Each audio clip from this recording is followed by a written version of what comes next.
नमस्कार दोस्तों। आज जिस विषय पे मैं बात कर रहा हूँ वो न्यूबॉर्न सीरीज़ का एक बहुत ही इम्पोर्टेंट विषय है।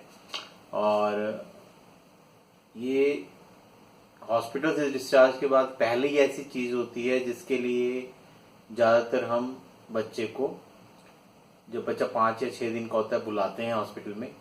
और डिस्चार्ज पे जो कंडीशन होती है उस हिसाब से हम बुलाते हैं। और इस विषय के बारे में सब पेरेंट्स परेशान रहते हैं कि ये प्रॉब्लम तो नहीं हो जाएगी। तो दोस्तों, ये विषय है जन्म जन्म के बाद जो पीलिया होता है बच्चों में। तो आइडली देखा जाए तो हर बच्चे को पीलिया होता है। किसी को थोड़ा होता है, किसी को ज़्यादा होता है।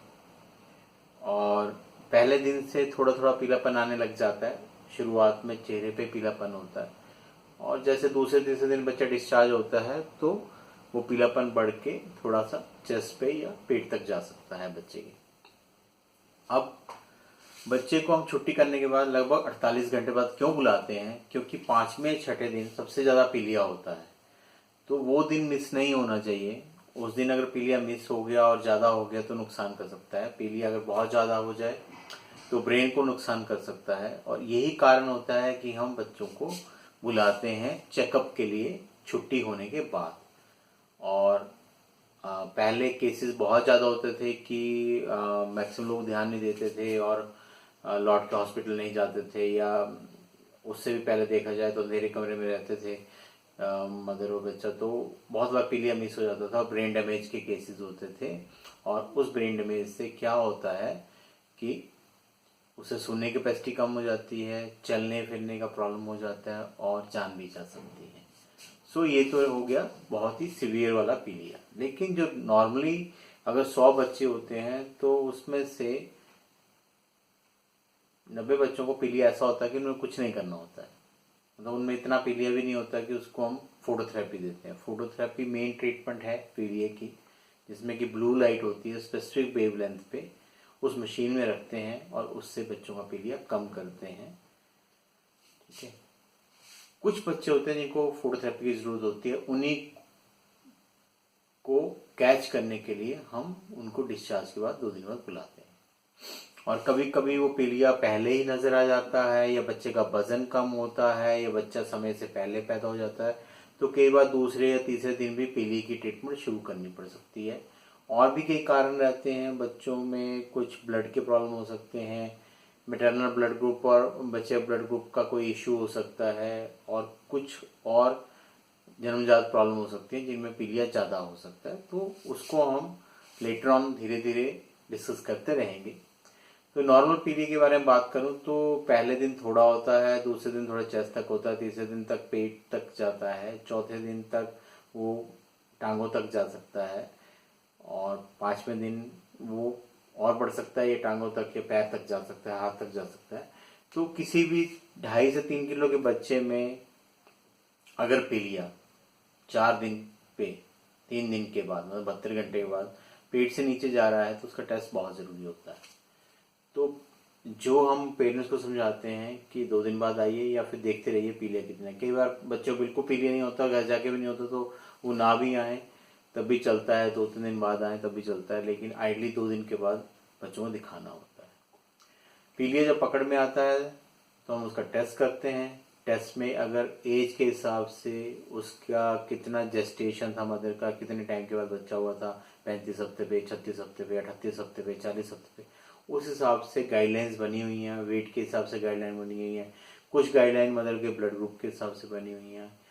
और अगर पहले किसी बच्चे को ज़्यादा पीली हुई है तो उसका भी असर पड़ता है। तो इन सब गाइडलाइंस को लेते हुए डॉक्टर डिसाइड करता है कि आपके बच्चे को फोटोथेरेपी देनी है कि नहीं देनी है। फोटोथेरेपी मीन्स नीली लाइट होती है, और उसमें बच्चे को रखा जाता है मशीन में, और उससे पीलिया कम किया जाता है। कभी कभी पीलिया बहुत ज़्यादा होता है, जैसे कि 24-25 मिलीग्राम % के आसपास होता है, तो उसमें बच्चे का खून बदली करना पड़ता है, और वो बहुत ही सीरियस प्रॉब्लम होती है। वैसी प्रॉब्लम ना आए इसीलिए ऑब्जर्व किया जाता है। इसीलिए बच्चों को हम छुट्टी करते वक्त ध्यान रखते हैं, और इसीलिए हम उसको 2 या 3 दिन बाद बुलाते हैं। तो उसके बारे में हम किसी और वीडियो में बात करेंगे कि क्या होता है।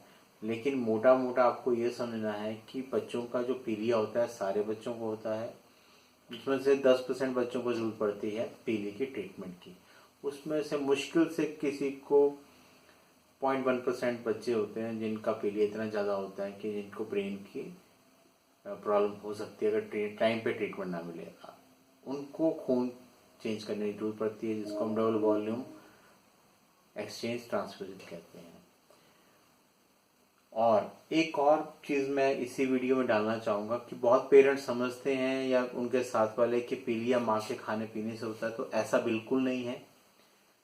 पीलिया इसलिए होता है कि बच्चे में ब्लड बहुत ज़्यादा होता है, एचबी बहुत ज़्यादा होता है, रोज़ एचबी टूटता है, हीमोग्लोबिन से बिलिरुबिन बनता है, और जो छोटा बच्चा होता है उसकी लीवर की कैपेसिटी बहुत कम होती है और बिलिरुबिन को बाहर नहीं निकाल पाता है, तो वही पीलिया बॉडी में इकट्ठा होता है और सारी बॉडी में नज़र आता है। ठीक है, हमारे अंदर भी रोज खून टूटता है, हम भी बिलिरुबिन बनाते हैं, लेकिन हमारा जब तक लीवर सही होता है तब तक हमें पीलिया नहीं। ऐसे ही बच्चा जब 5-7 दिन का हो जाता है, लीवर इतना मैच्योर हो जाता है कि जितना पीलिया बन रहा है उसको बाहर निकाल सके। तो पहले 5 से 7 दिन तक ये पीलिया का रिस्क ज़्यादा होता है। तो इसमें मदर के खाने से कोई रिलेशन नहीं है। वो पीली चीज़ें खाए, वो पीले फल खाए, वो हल्दी खाए, ठीक है, पीले कपड़े पहने, इन सब चीज़ों से बच्चे के पीलिए का कोई भी रिलेशन नहीं है। इस बात को आप अच्छी तरह समझ लीजिए, क्योंकि इस कारण से बहुत सारे पेरेंट्स परेशान रहते हैं, बहुत सारी मदर्स परेशान रहती हैं और घर वाले परेशान रहते हैं। और ये टोटल भ्रांति है, इसका कोई भी रिलेशन नहीं होता है बच्चे के पीलिए से, और ना ही जो झाड़ फूक करते हैं उसका कोई फ़ायदा होता है। वो बेसिकली उसी का फ़ायदा उठाते हैं कि जो पीलिया अपने आप ठीक हो जाता है। 100 बच्चों को अगर पीलिया होगा तो 90 का बिना किसी प्रॉब्लम के ठीक हो जाएगा, और वो झाड़ फूक वाले या शीशा दिखाने वाले वो इसी का फ़ायदा उठाते हैं, आपकी कमज़ोरी का फ़ायदा उठाते हैं। तो उसमें भी ना फंसें, क्योंकि जिन 10% को ज़्यादा पीलिया होना है उनको ट्रीटमेंट की ज़रूरत पड़नी है। जो किसी को खून की बदली की ज़रूरत पड़नी है उसको खून की बदली की ज़रूरत पड़नी है। तो आपने चेक करवाना है, टेस्ट करवाना है और ज़रूरत पे इलाज कराना है। इस वीडियो में मैंने एक नॉर्मल बेबी में जो पीलिया होता है उसके बारे में मैक्सिमम पॉइंट डिस्कस कर दिए। बाद में हम उनको अलग अलग भी ले सकते हैं, ट्रीटमेंट पार्ट और इसका कारण और इसमें खाने पीने की भ्रांतियाँ, तो वो मैं वीडियोस भी बाद में आपको अलग अलग से शेयर करूँगा। तो इसमें मैक्सिमम चीज़ें मैंने कवर कर ली हैं, कुछ और चीज़ें होती हैं उसको हम डिफरेंट वीडियो में कवर करेंगे। तो आज के लिए इतना ही, कल फिर मिलेंगे। तब तक के लिए आप मुझे बताइए ये चैनल आपको कैसा लग रहा है, इसके वीडियोस कैसे लग रहे हैं, आपको नॉलेज मिल रही है प्रॉपर जितनी चाहिए।